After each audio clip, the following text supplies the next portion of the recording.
Hi, everybody. Welcome to another edition of Packers Unscripted from Packers.com. I am Mike Spofford, joined, as always, by my trusted colleague, Wes Hodkowitz. We're coming to you here from our new studio inside the halls of Lambeau Field. And, Wes, it is we have a lot of topics to cover today, but we will start with last weekend's rookie minicamp. We got a chance to meet some of these players, see them on the practice field, although it was admittedly just kind of a jog-through workout with some drills, nothing too exciting there. But what were your first impressions of this small six-player draft class for Green Bay? Well, it's funny, right? Because, yes, small in terms of the numbers, but, I mean, some big people. And it's no longer – I think one of the big changes that I remember my first few years on the beat, you know, you'd get in a Fabian Zabelli in here, right? It was like 6'8" tackle. You'd get some of these massive dudes at these various positions. And as time has passed on in the NFL, one thing I've noticed is it's not so much just about the size of the player anymore. It's about the proportionality of him and at his respective position, right? When you see Brandon Cisse and Damani Jackson at the cornerback position, they're not that much bigger than you and I, but just how thick they are, right? Just how strong they are in that type of, body type. These aren't just 5'11" cornerbacks that are 170 pounds. I mean, these guys are hovering right around the 200-pound mark and still being able to possess that type of speed that they have and that explosiveness that they have. And then probably the most fascinating of all for me was Chris McClellan, because you and I wrote all the stories this past week. We had the conversations on Unscripted about him, but then you see him in person. And when you think about, low man wins, I mean, it's tough just looking at him probably for an interior offensive lineman to anchor, get down, and move that type of body type with his length, his physicality, and his size. So it was an eye-opening experience because as far as the actual practice itself, Matt LaFleur touched on, I mean, this thing is not the way it was even when I started covering this team in 2012. There's no helmets. There's no shells. These guys are going out there almost for like a jog-through type practice while putting a heavy emphasis on the mental side of things. So when we get them in pads, when we get them in helmets, when we get to see a little bit more of them in OTAs, you can draw bigger conclusions as far as the players we're dealing with. But when you're talking about investing those 6 picks into these type of prospects, you can clearly visibly see why. Yeah, with some of these guys, when you get that first physical impression, when you get to see them in person. I mean, we've seen, all the highlights on the videos and all that kind of stuff. But when you actually get to see them in person, it's like there's always sort of a one-word initial reaction for me that comes to mind. You use the word thick with regard to the cornerbacks being, the smaller body types, but there's a solidness there. The word thick is what came to mind for me with Jagger Burton. As soon as I saw him, that is not a small man. I mean, he has got some size and some stoutness to him.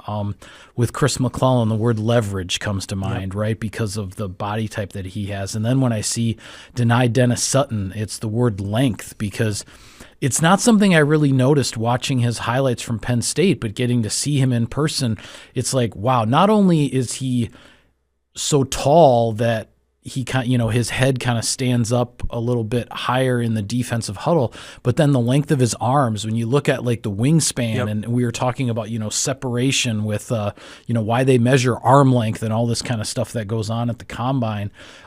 You see like, oh, that's what the scouts like to see. That's what they're interested in. Right. So you get those initial physical impressions at first glance. I thought some of the stories that we heard too, just in the media scrums at their lockers. I mean, hearing that Trey Smack, who was a lacrosse player, right, how he basically became a kicker because of the COVID pandemic. Yep. Like, he's looking for something to do outside, doesn't want to be, all cooped up inside all the time.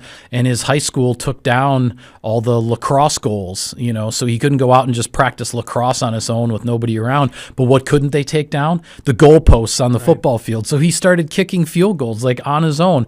And lo and behold, a handful of years later, he's a decorated kicker at a major college program like Florida, and he gets drafted in the NFL. Stories like that, and then to watch Denai Dennis Sutton introduce himself to every member of the media that came over to his locker before we all started asking questions and stuff. I mean, just getting that first taste of the personality of these guys and a little bit about their backgrounds was fun too. And if you looking at Smack too, if you want to talk about, I don't know if you want to call it divine intervention or just destiny, but the fact that he makes that decision to start kicking, right? And then what ends up happening?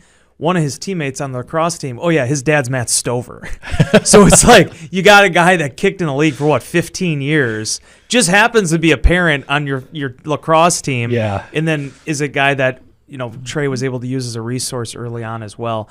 The pathway, and we talk about it every year, but the path that these guys take and how you bring together all these guys from all these various colleges, from the SEC and one from the Big Ten, it allows you to kind of gain an appreciation for just how, I don't want to say random, because certainly all these guys have worked hard to get here, but just how fortuitous it is for these guys to land in Green Bay, Wisconsin. And every single time we walk in there for the rookie orientation camp and after the practice where we have the locker room availability, I'm constantly teleported back to the first time we talked to Aaron Jones in 2017, the first time we talked to Rashawn Gary. I wasn't there for it, but I'm sure you remember when B.J. Raji and Clay Matthews both came into town for the first time. Absolutely. You don't know who these players are going to become. Right. You don't know when you're going to eventually stumble on the next Jordan Love or Aaron Rodgers or Jordy Nelson, right? And for these guys to come in now, get their feet wet, and understand the system and seeing if they can integrate themselves now in time for OTAs and minicamp, this is where the journey starts. This is the beginning of the board game. And I want to close on this as well because I'm glad you brought up the point about Burton, because when I looked at him for the first time when he's standing at his locker, his body type, and I don't know the comparables at all in terms of bench or 40s or anything, he reminds me so much of Corey Linsley in the way that his shoulders are, the way his body is. And I think it just goes back to just that center sort of prototype, the traditional center prototype. And as Adam Stenovich said in the availability we had with him afterwards, he looks at Burton as a guy that is his natural position. They'll obviously see what else he can do at that interior spot, the two guard positions. But the Green Bay Packers, again, my whole point has been, we did Total Packers yesterday. We shot that. I didn't feel like they needed a dozen picks in this thing.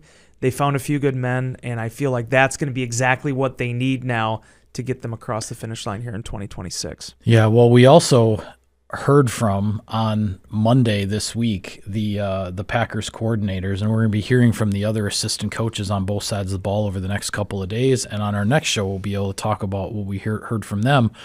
But as far as the coordinators go, this was our first time, our first chance from the media to get a chance to talk to new defensive coordinator Jonathan Gannon, new special teams coordinator Cam Achord, and it's funny because then like Adam Stenovich also, he walks into the new media auditorium and he's like never been in there, right? He's got to take a moment to soak it all in because I mean for so long, I mean all the first 20 years that I've been here, it was that other media out. Like this is the first time, other than when you kind of do a one-off somewhere upstairs on the fourth floor or whatever, like all the media stuff has always been in the same place. And now there's this whole new room and everybody's getting used to it. Where was it physically before that? Before in 2003 when they did the renovations for I never saw the original media auditorium. Do you remember it all? It was basically the same place where where the one was, and then they just did a little bit like of a renovation. I always wondered that. Yeah. Thanks for answering that question for me. But yeah, it was I would say a little bit smaller, though not and didn't have like the kind of the fancy permanent background and the nice chairs and all that. It was now we got a digital one. It was a little bit more primitive, but yeah.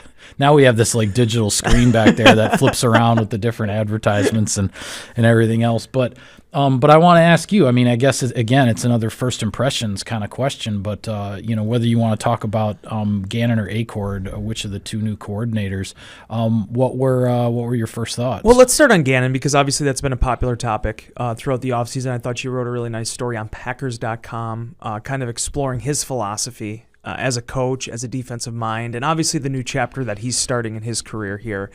He had those 3 years in Arizona, and he mentioned, the learning experience that was for him, and realistically, how much he enjoyed these last 2.5 months just sitting down and kind of talking shop with Matt LaFleur, learning how he runs his program, what he looks for in building culture and unity and obviously the success that Green Bay's had over the last 7 years. But beyond that, now Gannon inherits this defense that helped catapult Jeff Hafley to an NFL head coaching opportunity in Miami, and seeing what his stamp is going to be there. And one of the big takeaways was, I know it was the center of your story, it's the idea of the personnel over the playbook. They will have concepts, as he said. They'll have their bullets, their staples, the things that they want to do defensively. But more than anything, he's going to look at the totality of this roster and OTAs and minicamp, get through training camp, and then that'll be them deciding, hey, what direction they're going to go, what they're going to do well. And I saw some fans, I think there's some people that want to hear more absolutes. They want to hear, this is what the playbook is, and this is what the players are going to need to do it, and if you can't do it, we're going to find somebody else, right? That's the way fans like to think a lot of times. Right, yeah. But in a way, it was more after the fact. It wasn't foreshadowing, but this is what Jeff Hafley did over the last 2 years. Jeff Hafley came in talking about a 4-3 front, talking about it being a vision-based defense. And whether it was injuries or just figuring out what the players are doing best, they made those adjustments. The thing I get a big kick out of, and then I'll toss this back to you, is this idea of the 3-4-4-3. It's been almost become a cliche about how that doesn't really matter anymore. Yeah. But if you want the ultimate example of why that doesn't matter, just look at what Green Bay did defensively last year. Lucas Van Ness was standing up at times. Kingsley Enagbari was standing up at times. Rashawn Gary was standing up at times. It's all about what the vision is to the quarterback. That's the only thing between the 2 and 3 point stance that really matters anymore. And yes, while the base front is a big point of interest for the run game, we all know what third down pass rushes look like now, right? It's a 4-man front. It's 2 interior, mostly 3 tech defensive tackles, and 2 guys coming off the edges. Doesn't matter what your base defense is. Right. With that. And then are you going to bluff with a blitzer off the slot, or bluff in the A gap, or who might be an extra guy that's coming and you're trying to keep the offense guessing, like all of that.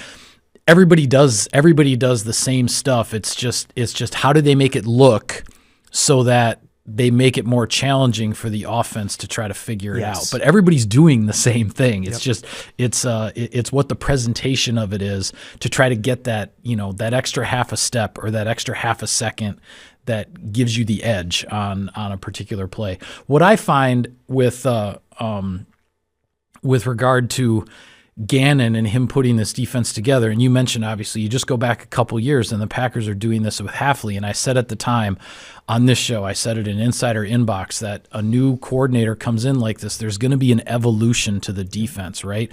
And we saw it in Hafley's first year, and Matt LaFleur has said it several times. He thought they were just going to be a rush 4, cover 7, vision to the quarterback and all this. Well, the way things turned out, the Packers weren't that great at rushing 4 and getting pressure on the quarterback. So then Hafley had to get all creative with, sending guys from different areas and maybe dropping other guys into coverage. And, it was still a lot of rush 4. It just wasn't always the 4 guys that you thought were going to rush, right? Like, and so they weren't just a conventional 4-man front, get after the quarterback and drop 7 into coverage. There was an evolution there. With Gannon, there's going to be an evolution as well, both from the standpoint of, him figuring out, what do the guys do best? And then, the new rookies, the draft picks, is there a place for them in the rotation, et cetera. But then you also have, at the beginning of the season, is Devontae Wyatt going to be full go, or is there going to be some ramp up with him coming back from the broken leg? Micah Parsons, we know he's most likely not going to be ready for week 1, but when does he get back? And then what does the ramp up look like for him? And then when you get into October and November, this could be a totally different looking defense than the one that's going to start the season in week 1. So not only is that sort of Gannon's approach in general in terms of, he's not planning to walk into week 1 with, here's our playbook for the season and this is what we're going to do. He's going to see what the guys do, what they do well, and you're sort of building on a playbook as the season goes along. Then you add in the personnel stuff with guys coming back from injury. We may not really know exactly what this defense is going to hang its hat on, so to speak, until we get halfway, 2/3, 3/4 of the way through the season. But it feels like this defense, when you look at Jonathan Gannon's track record, what he did in Philadelphia as a defensive coordinator, he certainly didn't have the success in Arizona as a head coach. But hearing from Matt LaFleur, having gone against him a couple times, it was not an Arizona defense that was ever a pushover by any means. There were a lot of challenges in preparing for that unit, and that's partly what attracted Matt LaFleur to hire Gannon. I think it's going to be fascinating to see just the process and the progress and where this thing ends up in November and December with Gannon at the controls of the defense compared to just this starting phase right now. Yeah, and the two other things I really like that Jonathan talked about. One was the idea of that you don't want to get checkmated before the snap. And that's where all when you look at the disguise of what defenses are doing, not allowing offenses to catch wind of things before the play happens. That's going to be critical. It was critical with Jeff Hafley. It's going to be critical with Gannon. But, when it comes to individual players, he was asked about Javon Hargrave, and the time that they had together in Philadelphia. And he talked about, that Hargrave was the one that made the plays. Yeah. But I think that's a very humble, well-done approach. And Hargrave was a very good player even before Gannon got there. But he took his game to another level in Gannon's defense. He became a Pro Bowler. He had an 11.5 sack season. He made those steps that you want to see from a guy entering the prime of his career. Then you go back to last season in Arizona. Calais Campbell's 39 years old, right? I mean, or these last few years, what these guys have been able to do in his scheme, he has found ways to make guys better. And when you're looking at the transition here from Hafley to Gannon, I think that's the parallel. It's going to be different defenses. It's going to be different philosophies. They're going to win in different ways. But it's how do you take the guys that you have, how do you take an Edgerrin Cooper and his skill set and elevate him? And I think that's going to be the most intriguing thing. The weird part is going to be, like you said, this defense by year's end is likely going to look vastly different than it will those first few weeks, especially if Micah Parsons isn't back on the field yet.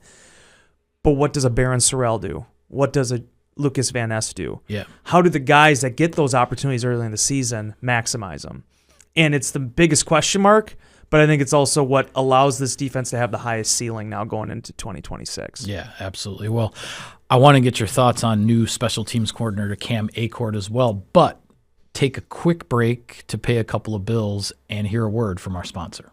Sirius XM NFL Radio delivers hard-hitting analysis and up-to-the-minute NFL news that true football fanatics need 24/7, 365.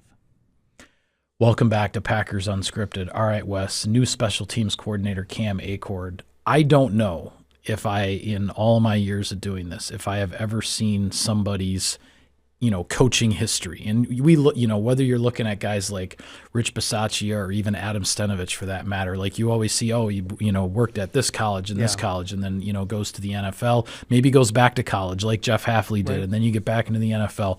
All these guys have all these different histories. I don't know if I've ever seen somebody like Cam Achord who went straight from working at the junior college level to the NFL. And he talked about that. It was his connection with Joe Judge and getting an opportunity to be hired by him and work alongside him in the NFL. And he's made it work because he's been in the NFL quite a while now. He's been a special teams coordinator in the past as well as a special teams assistant, worked with some different programs. I mean, he worked his way up under Bill Belichick. Yeah. So there's something to be said for that as well. I just don't know if I've ever quite seen somebody with his background in terms of making that jump all the way from junior college to the NFL. It's like he skipped Division III and Division I and the power conference to get to the NFL. It's like he skipped all of that. But man, he sure made it work. But I'll tell you what, man, when you're talking about paying dues in the coaching realm, and obviously now Last Chance U, those type of programs have kind of shined a bigger light on junior college football. But I remember even my first few years, the Packers had a number of players that had gone the JUCO route that they eventually ended up drafting, and talking to those coaches about what those trials and tribulations can be like, not just from the player standpoint, but recruiting, getting kids to your program, not having a lot of resources. As he even mentioned in his situation, I think there was 3 assistant coaches. So you're wearing multiple hats, you're recruiting, you're doing everything you can. And you're the grounds crew for the field too. Wild, right? I mean, you got it. It's as close. It's almost like coaching high school football, but without the resources, right? I mean, in some ways, it's just you're so stretched, you're so strained, and yet, by the way, at best, you're gonna have these kids for a year or two. before they're going on to a new opportunity. So Yeah. it takes a lot, and you have to network, you have to know people, and I definitely respected that. That was the first thing that jumped out to me about Achord when we saw his resume and where he came from, in addition to the fact that Bill Belichick, maybe more than any other head coach that I can recall in the NFL, has placed a heavy emphasis on special teams.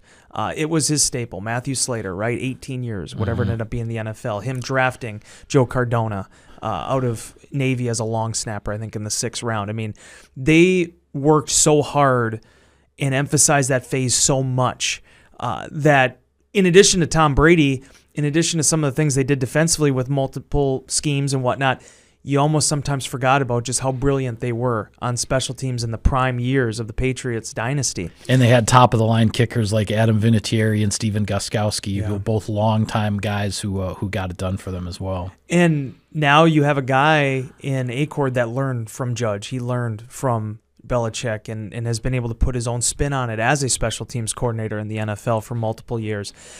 Him getting this opportunity, he said, he was kind of waiting to see exactly where things were going to fall after his 2 years in New York. Obviously, John Harbaugh goes there. He has his own philosophies. He's also a special teams coach by trade. So Achord is kind of on the outside looking in, working the phones, trying to see what's going to happen. And then here you go in Green Bay with Rich Bisaccia kind of stepping away in the 11th hour, and he gets this chance to come in and taking all of those fundamentals, everything he's learned, still only 39 years old right now, and bringing that to Green Bay, a place that has struggled in that phase for better part of a decade. He is the new guy that's going to be sort of trying to push this thing forward. I think the emphasis is there. Brian Gutekunst talked about it after the season. They've put so much, focus now on identifying special teams talent with their roster. Certainly Daniel Whelan becoming a Pro Bowl caliber punter. I think you've seen that change. They have stability there with Matthew Orzik as the long snapper. Now they're just trying to find that kicker. They're trying to find that returner. Achord's going to take all that stuff, but more than anything that he said during that, I thought was really critical was the idea of he used the baseball analogy, which I'm sure you loved, but the idea of just hitting singles and waiting for the pitcher to hang one out there and finally hit your home run. Yeah. Wait for them to make a mistake. I think that's what Green Bay needs to get back to. It needs to get back to a position in which, yes, you're making plays consistently, and then eventually the explosive plays happen. But at the end of the day, the job of special teams is to get that ball to the offense. Achord realizes that. He knows that. And that's going to be the big thing that Green Bay is focusing on now entering this upcoming season. Yeah, and we're seeing the commitment there. I mean, for the second year in a row, the Packers have made an off-season move to try to boost the return game. It ended up not working out with McCole Hardman. He did not make the 53-man roster coming out of training camp. This year, the investment is in Sky Moore. It's a bigger investment. It's a guy who was in the top 10 in the league in both kickoff and punt returns last year.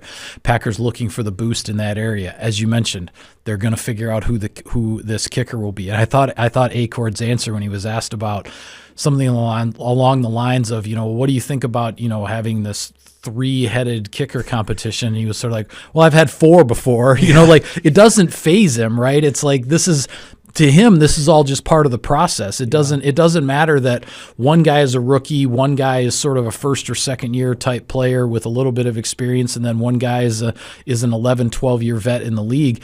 It's all part of the process. It has to work itself out to see who is going to be the right guy for the 2026 Green Bay Packers in that spot, and the Packers will figure it out and move forward. You like obviously Achord's energy and the experience and everything he brings. I'm gonna have to get used to that Mississippi accent at the podium. Yeah, that's a little harder for me to tune into. I will get used to it, but a different, he's from a different part of the country. Coaches from down in that area aren't all that frequent up here, and not to say that there haven't been. There have certainly been coaches. We get all the Pittsburgh guys. Yeah, exactly. we get more of the Midwestern Midwestern types around here. Yeah. But no, I think I think it's going to be. I think it's going to be very interesting because the Packers have, as he even said it, not so much in a comparative sense, but we can say it in a comparative sense. The Packers seem to have more pieces in place right now on special teams than they've had in the past. You mentioned Whelan. Yes, they have to figure out the kicker. You have the long snapper. You've made the investment in the returner. And you have, these guys like Isaiah McDuffie and others who are the leaders in that special team room when they're going over film and all that. So let's see what Cam Achord can do with it. I know I got a lot of pushback from Packer fans after the season when I kind of gave Rich Bisaccia his flowers, and I understand you can throw the Gosselin rankings at me and everything else in the areas where Green Bay struggled. Certainly the Chicago game this past year, that was a big blunder, not being able to get that onside kick late. It cost them the game. But one thing I will always reiterate with Bisaccia is they had to start from ground zero in 2022. Yep. The only thing they had really returning was Mason Crosby. And I'm not talking about specialists. I'm talking about really their entire special teams roster, right? Yeah. There was a reason why Zane Anderson was brought in at the end of camp in, what was that, 22 or 23. They had to find new pieces and build out their core specialists. A guy like Isaiah McDuffie went from a guy that barely played special teams his rookie year in 2021, was almost like a clean scratch type player, to last year he was their special teams captain over those 4 years. So that's the situation that Achord walks into. I think it's definitely in a better spot than it was back in 2022. But unequivocally, the Packers have to make a big step forward there. Yeah. And whether it was the missed field goals, whether it was some of the blunders, fumbles, just not getting enough production on punt return, all those things Green Bay needs to improve in. And I think when you look at the competition of this roster right now, it's going to be in a position to improve, because from whether it's you're playing guard on punt coverage or you're a flyer, if you're a jammer, you're a returner. I don't think there's one set spot going into this thing. Into the training camp in the offseason. So Packers have a big, long way to go there, but Achord is obviously, with his energy, what he brings to the table in terms of his coaching and his background, this is a guy I think the Packers feel really good about. Yeah, what we've seen over the years is when there's a mistake that's made on special teams, right? And the one that always sticks out to me last year, early in the year, was the blocked field goal in Cleveland that cost the Packers a victory. That's a weakness in your unit that then everybody is going to try to exploit until you prove that you can fix it. And then what happened the following week? Another kick got blocked. It was run back for 2 points. It was a 3-point swing in a game that ended up being an overtime tie. Those are the kinds of things the Packers need to fix in terms of the film. But then it's also the individual performances. It's the kicker has to make the kick. It's the guy has to recover the onside kick when everything is set up for him to do his job. So there's always it's always a combination of the preparation and the performance, right? And so the Packers definitely need to get that squared away. Last topic for today, something that we didn't necessarily see coming yesterday with all the other stuff that was going on and coming off of the rookie minicamp weekend, but there's a new backup quarterback in town. His name is Tyrod Taylor. The Green Bay Packers have signed the veteran who has played for, I believe it's 7 different teams in the league 8 to this point, and released Desmond Ridder. So the backup quarterbacks now behind Jordan Love are Tyrod Taylor, Cam Achord, and the undrafted rookie Kyron Drones, both Taylor and Drones coming from Virginia Tech. Different generations. 16 years apart. I say different generations based on the age gap there. Yeah. But your thoughts on the Packers bringing in Tyrod Taylor here in early May? Yeah, it's an incredible signing. I really enjoyed this one. I did not see it coming.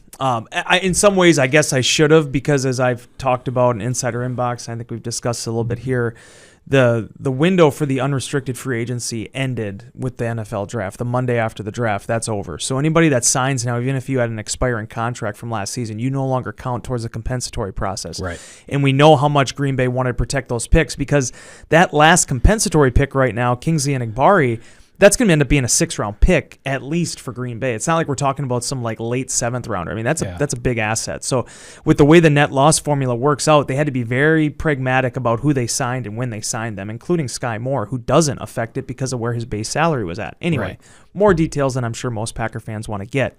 But what I love about Taylor coming in now is there's a dual effect here. One, certainly you get a guy that has done it at a high level, has seen it all, 62 starts in the league, 100 games played. Some really intriguing stats when you look at over 12,000 passing yards, over 2,000 rushing yards, his touchdowns, the fact he's only thrown 34 interceptions in his career. He's done a really good job of protecting the football when he has been out there. The only thing that ever really held him back, in my opinion, was the injuries, because who even knows what happens in 2018 in Cleveland if he doesn't get injured right off the bat. I think it was the injury or the rib cartilage issue or something like that, if I remember recall. This is a guy that had an opportunity to start originally in, with the Chargers. There was a potential there for him to do it. Houston, obviously, with a lot of the things that were going on there.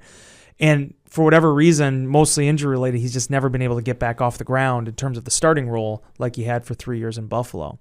But this is an amazing story. And a guy that came in as a 6th-round pick is only one of 5 players, I think, left from his draft class in 2011.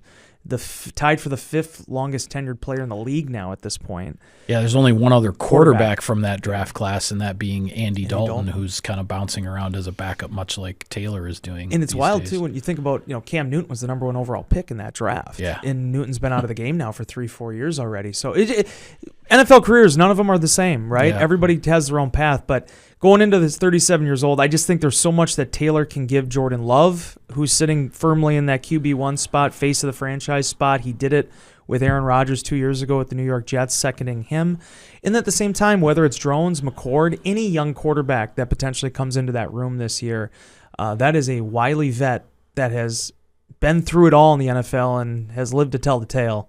And I just feel like this is the type of guy at this point in time, when you look for experience on your roster, he can bring a lot to that locker room. Yeah, if you look at why did the Packers make this move, what attracted them to Tyrod Taylor? Experience, a proven track record. He's got 29 victories in the NFL as a starting quarterback. And then what you mentioned also, ball security. 62 starts, only 34 interceptions. For a guy who most of the time through his career has either come off the bench or been an emergency starter, filling in for somebody for injury ever since he left Buffalo, to not have a track record of turning the ball over and putting your team in bad spots, that matters in those situations as well. And hopefully hopefully Tyrod Taylor doesn't have to play for the Green Bay Packers in 2026, right? But the Packers are trying to protect themselves, and if something were to happen to Jordan Love, as it's happened at different times over the last couple of years, they have somebody that they can turn to that they can feel they can rely on. And with respect to Desmond Ridder, because obviously he was a 3rd-round pick in the league, he started games for 2 years in Atlanta. The thing about it was, though, is Ridder the last year has been with like 4 or 5 different teams. He got cut. He had a small stint there with the Vikings, and a few weeks later signed with Green Bay at the end of the season. I just felt like if you weren't going to draft a quarterback, ultimately this was the route Green Bay was going to have to go, because you need somebody in that number 2 spot that, whether it's his makeup and intangibles and upside like it was with Jordan Love back in 2020 to 2022, or it's somebody like Taylor who has been there, done that, and then some. You could always count on potentially the end of training camp finding another Malik Willis, but I think it's going to be very difficult to find that guy again for a 7th-round pick. Yeah. And they got really fortunate and lucky that it worked out the way it did. But you go back to 2013, too, where they had to basically get Seneca Wallace out of retirement to back up Rodgers that season when the quarterback competition didn't work out. I just think this was a really prudent, salient move for Green Bay, given the championship aspirations they have for this season. And you mentioned, too, like about drafting a quarterback. I sort of feel like the Packers have put together the mix that they want as far as how this backup thing is going to shake out. You have the experienced veteran. You have a draft pick in Cam Achord. He just wasn't drafted by the Packers. He was drafted in the 6th round by the Eagles, but obviously with the Packers bringing him in, he was a guy who was on their radar as a potential draft pick last year. And then you have the undrafted prospect in Drones from Virginia Tech. So it's there. We'll see how it shakes out. He's a big dude too. Yeah, he's a big kid. He's an athlete playing quarterback, that's for sure, and that's obviously what intrigues Green Bay there. But we're out of time, my friend. We got to get going, so we will call it a wrap on this edition of Packers Unscripted. As I mentioned, on our next show, we'll talk about stuff we hear from all the other assistant coaches who are going to be meeting with the media over the next couple of days here in Green Bay. But for now, thank you for tuning in, everybody, and we will see you next time.